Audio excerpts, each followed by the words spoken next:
Shri Narendra centre and municipal office అక్కడ U turn తీసుకొని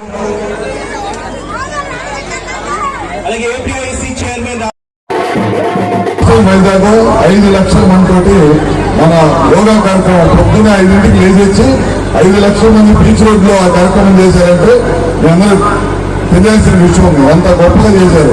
ఎందుకంటే క్లీన్ గా ఉండాలి మన ప్రదేశాలన్నీ, మన రాష్ట్రం, మన ఇల్లు, అట్లానే మనం నివసిస్తున్న టౌన్ ఇవన్నీ అంతా క్లీన్ గా ఉండాలి. అట్లానే మనం కూడా అంత ఆరోగ్యంగా ఉంటే కనుక జీవితంలో ముందుకెళ్తామనే ఉద్దేశంతో ఈ కార్యక్రమాలు తణుకులో మన రాధాకృష్ణ గారి ఆధ్వర్యంలో వాళ్ళు పెట్టడం చాలా సంతోషం ఉంది. ఇది కేవలం ఒక వన్ డే రన్తో కాదు, వన్ డే మీకు స్ఫూర్తి ఇవ్వడం కోసం వాళ్ళు పెట్టారు. ఇట్లా ఎవ్రీడే ప్రతి ఒక్కరు కూడా మీ జాబ్లోకి, అట్లా పిల్లలు స్కూల్కి వెళ్లే ముందు కానీ, పెద్దలు జాబ్లోకి వెళ్లే ముందు కానీ మీ బాడీ మీద కనీసం ఒక అరగంట శ్రద్ధ పెట్టి ఫిట్ గా ఉండాలనేది ఈ రన్ ఒక ముఖ్య ఉద్దేశం అన్నమాట. ఇలాంటి కార్యక్రమాలు మరిన్ని జరపాలని చెప్పి కోరుకుంటూ ఇలాంటి మంచి కార్యక్రమం జరిపించినందుకు నిర్వహించుకోవడం తణుకులో సెకండ్ టైం ఈ కార్యక్రమాన్ని నిర్వహిస్తూ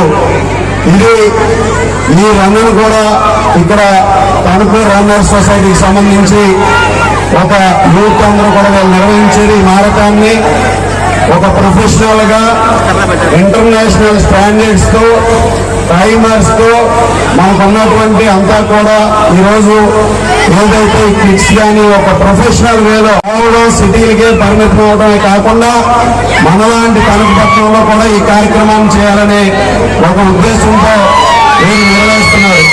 దీనికి మనకి ఈ ఈవెంట్ లో సపోర్ట్ చేసి దీంతో పాటు అందరూ కూడా ఈరోజు అధికారులు అదేవిధంగా మనందరం కూడా సపోర్ట్ చేయడం చాలా సంతోషం. ముఖ్యంగా గత సంవత్సరం మొదటిసారిగా ఈ కార్యక్రమాన్ని నిర్వహించినప్పుడు 1200 మంది వస్తే రిజిస్ట్రేషన్స్ వాళ్ళకి ఈసారి దాదాపు 2000 దాటి ఈ కార్యక్రమంలో పాల్గొన్నారంటే ఏ విధంగా ఈరోజు మన తణుకు యూత్ కానీ అందరూ కూడా ఏ విధంగా ఇటువంటి కార్యక్రమాల పట్ల స్పందిస్తున్నారనేది మనందరూ కూడా నిదర్శనం.